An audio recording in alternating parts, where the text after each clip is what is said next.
Fala, rapaziada, Ricardo na área. Hoje segundona, início de semana, né? Estamos próximo do jogo contra o Palmeiras aí no Allianz Parque. Excelente dia para o São Paulo reverter, né? Conseguir ganhar fora de casa. Vamos falar um pouco do jogo de São Paulo e Palmeiras.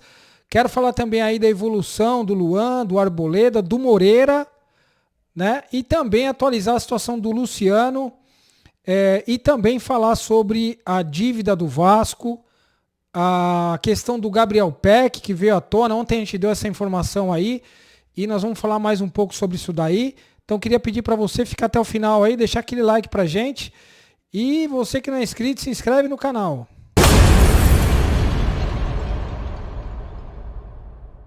Rapaziada, atualizando a situação do Luciano, né? O Luciano que voltou a ser assunto aí da Arábia Saudita, né? Tem um time aí da Arábia que mais uma vez, né, voltou a carga aí o Damac. Eles devem fazer uma proposta aí pro Luciano. Então o São Paulo precisa se calçar, né? Esse planejamento aí do São Paulo precisa evoluir. O São Paulo evoluiu aí, né? Renovando o contrato. Daqui a pouco nós vamos falar do Alisson. Mas a questão é que o São Paulo precisa acelerar um pouco essa questão do planejamento, porque além de jogadores que receberão, né, ofertas no final do ano, também tem a questão do São Paulo precisar reforçar o time, né, para 2024. 2024 que será muito mais forte, muito mais intenso do que 2023. Né, São Paulo que vai disputar a Libertadores. Volto a dizer, acho a Copa do Brasil mais difícil do que a Libertadores, mas isso não quer dizer que o São Paulo não tem que se reforçar, né? Muito pelo contrário, precisa ter um time mais forte do que 2023 para poder disputar de igual para igual com os clubes da Copa do Brasil, da Libertadores e também jogar o Brasileiro, né? O São Paulo precisa ir bem no Brasileiro 2024, não pode abrir mão do Brasileiro porque é um campeonato perigoso, difícil, né? Um dos mais difíceis do mundo. Então, São Paulo precisa se reforçar.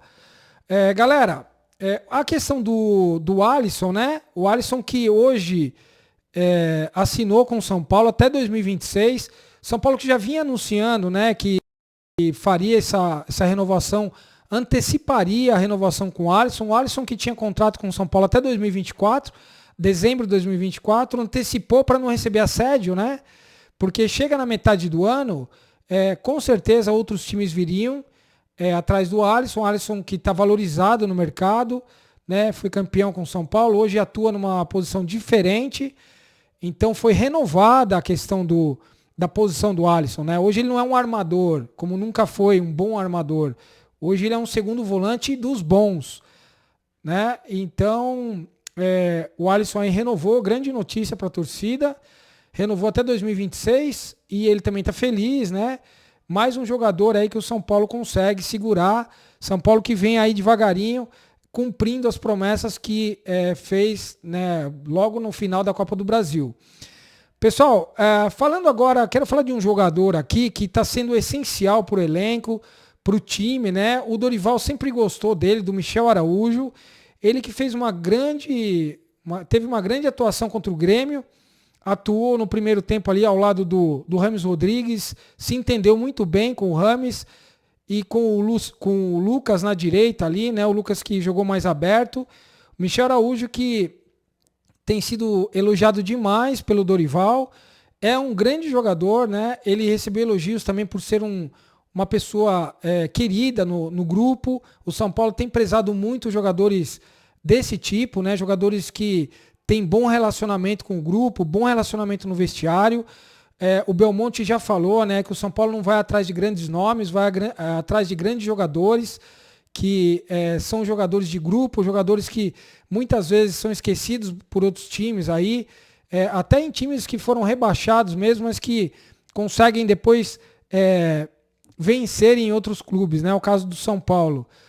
Jogadores que são oportunidades de mercado, né? E o Michel Araújo vai ter um custo baixo para o São Paulo no final de 2024, São Paulo que vai comprá-lo, né? Claro que ele tem que demonstrar aí em 2024 serviço, né? E continuar sendo esse jogador polivalente, jogador de grupo, jogador de bom ambiente, que é muito importante no futebol, né? Jogador que não faz rodinha, jogador que não reclama de ficar no banco, né? Muitas vezes fica lá no banco, fica quieto, continua ajudando o grupo, sabe que a oportunidade dele vai aparecer para ele poder demonstrar o trabalho. Então, Michel Araújo aí merece elogios. A gente sabe que altos e baixos, principalmente para jogador estrangeiro, acontece, né, nos times brasileiros. Mas o Michel Araújo, ele tem evoluído na questão de quando ele entra no time, ele tem ajudado demais, é um jogador que conduz muita bola, também marca muito. Às vezes é preciso tomar um pouco de cuidado na questão dentro da área, né? Porque dar o bote assim de primeira pode fazer pênalti e tal.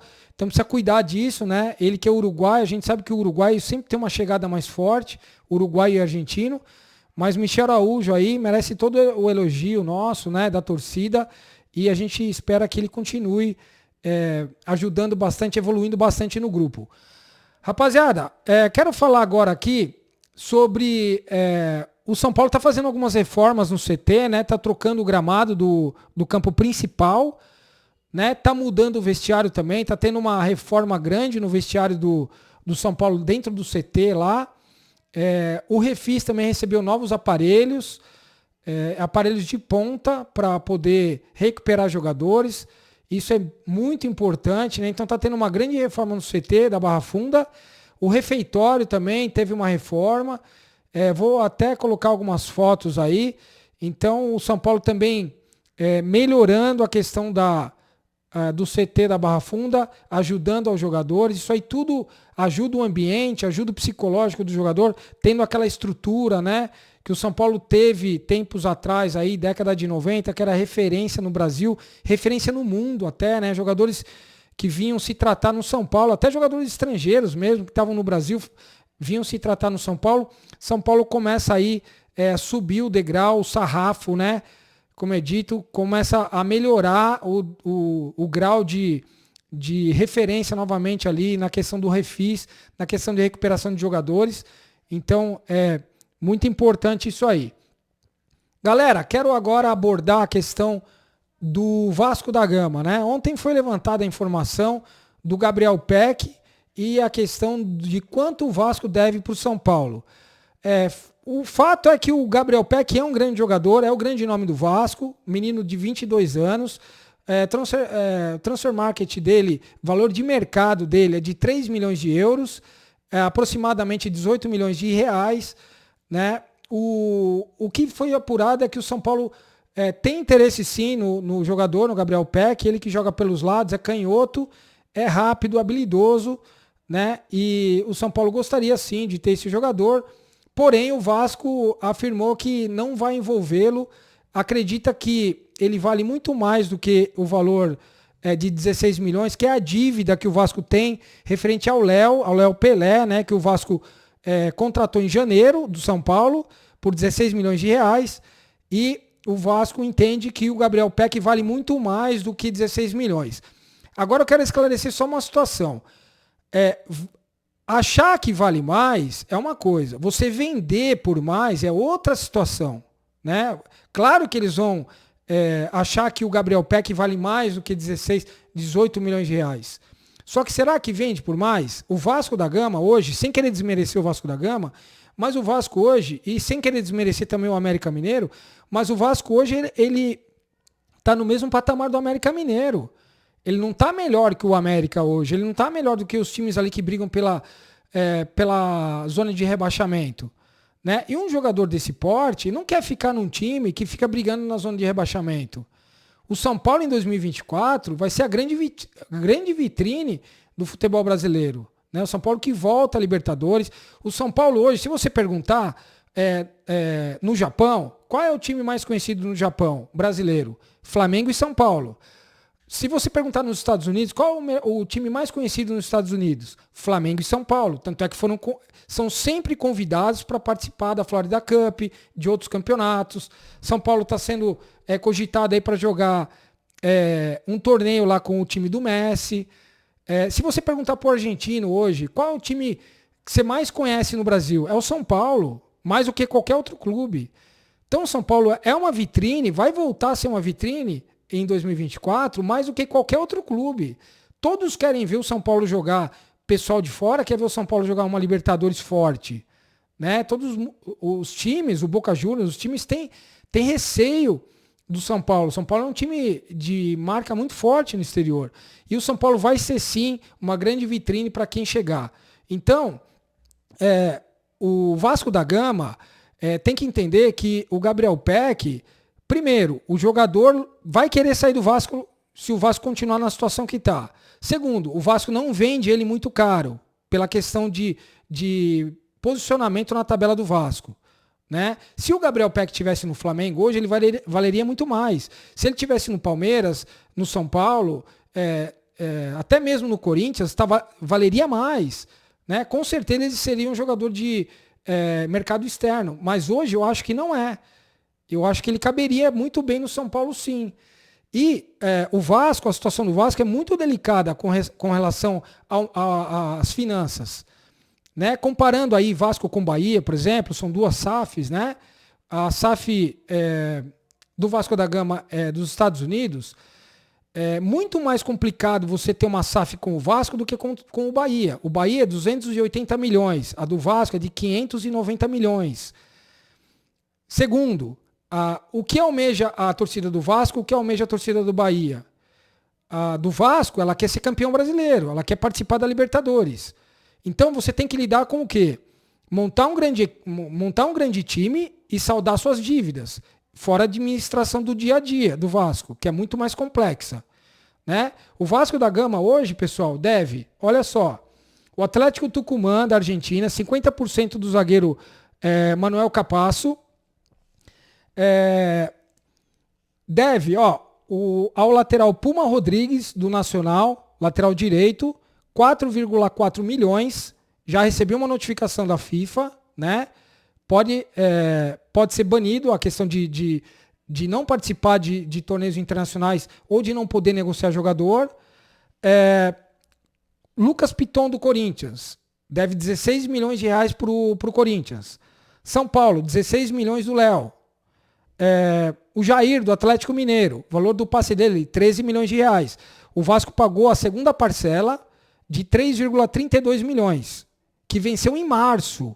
Eles estão pagando agora. Estão pagando em outubro. Né? Então, assim, a questão do Vasco da Gama é muito mais complexa do que se passam ou se imagina.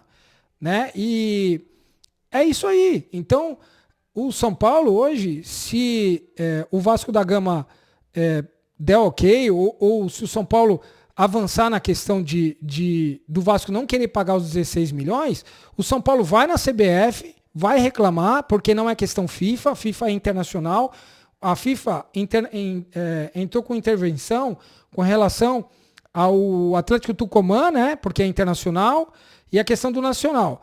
Então, assim, com o São Paulo e Vasco seria a CBF, mas de qualquer forma, o Vasco vai ser punido. Né? Ou eles vão ter que pagar o valor, ou eles vão tomar algum banimento aí. Ou cai para a segunda divisão, alguma coisa acontece. Então, para evitar isso aí, seria muito mais fácil o Vasco negociar o jogador com o São Paulo, né, o Gabriel Peck, do que levar isso para frente. A questão, volto a dizer, a questão do Vasco financeiramente é muito mais complexa. Com relação à dívida e com relação aos pagamentos. Né? O Vasco tem que montar um time bom, a torcida do Vasco é exigente e ao mesmo tempo tem que pagar as dívidas que são altas. É isso aí. Esclarecida a situação, né? Para não dizer que é boato. Não é boato, é real. A questão da dívida do Vasco é real. A questão do Gabriel Peck é real. Só a gente tem que aguardar e ver o que vai desenrolar. Beleza? Pessoal, as informações de hoje são essas, né? São Paulo e Palmeiras, quarta-feira. O Dorival vai quebrar a cabeça aí para montar o meio de campo, né? Porque a questão do Pablo Maia, ele não joga quarta-feira, então o Dorival vai ter que colocar ali um primeiro volante. O São Paulo não joga. Se o São Paulo jogar sem um primeiro volante, complica, né? Principalmente no Allianz Parque. Gabriel Neves, ele não tem um rendimento bom como primeiro volante. O Mendes faz tempo que não joga. Gabriel, o Dorival vai precisar resolver essa situação. Arboleda já recuperando, vou colocar a foto dele treinando aí. O Arboleda já treinando, né, com bola, deve voltar rapidamente. O Moreira já está correndo no campo também. E o Luan, que volta, né? Aliás, eu não sei por que o Luan está com dores musculares, porque ele não joga, só treina, mas está voltando também. Então, 3 jogadores aí que em breve devem já aparecer no time aí do Dorival, está à disposição. O Moreira, o Luan e o Arboleda. E também o Galopo, né? Que já está também em fase final. O Galopo talvez para janeiro, mas já está treinando com bola também forte. Então, o time do São Paulo se reforçando, né? E a gente volta a dizer, precisa acelerar o planejamento com relação à reposição de peças, porque o São Paulo vai receber ofertas no final do ano. Nestor corre sério risco de sair. Pablo Maia está muito forte, o boato da Inglaterra, pode sair também. Então é isso aí, galera. A gente vai acompanhando aqui. Peço novamente aí quem puder deixar aquele like pra gente, né? Que ajuda bastante o canal. E amanhã tem vídeo novo. A gente coloca mais informação a respeito de São Paulo e Palmeiras, beleza? Um grande abraço. Tchau.